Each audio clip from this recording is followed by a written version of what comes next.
दोस्तों, भारतीय cricket team के फास्ट बॉलर इरफान पठान ने इंटरनेशनल क्रिकेट से रिटायरमेंट का ऐलान कर दिया। अपने बयान में इरफान पठान ने कहा कि वो हर तरह की इंटरनेशनल क्रिकेट को खैरबाद कह रहे हैं। 2003 में इंटरनेशनल क्रिकेट में कदम रखने वाले लेफ्ट आर्म फास्ट बॉलर का इंटरनेशनल करियर 16 बरस पर मुहित रहा। अलबत्ता वो 2012 के बाद इंटरनेशनल क्रिकेट से दूर रहे थे और सिर्फ डोमेस्टिक क्रिकेट खेल रहे थे। अपने बयान में इरफान पठान ने कहा कि मैं हर तरह की क्रिकेट से रिटायरमेंट का ऐलान कर रहा हूं।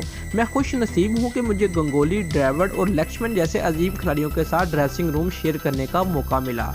दोस्तों, उन्होंने बेपनाह स्पोर्ट पर अपने अहले खाना मदाहों का भी शुक्रिया अदा किया।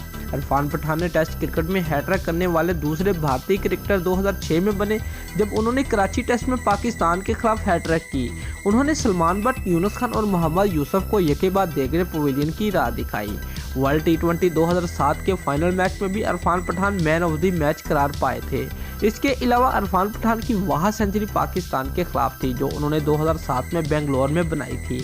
इरफान पठान ने अपने पैगाम में कहा कि वो क्रिकेट के लिए किसी न किसी तरह अपनी खिदमत जारी रखेंगे।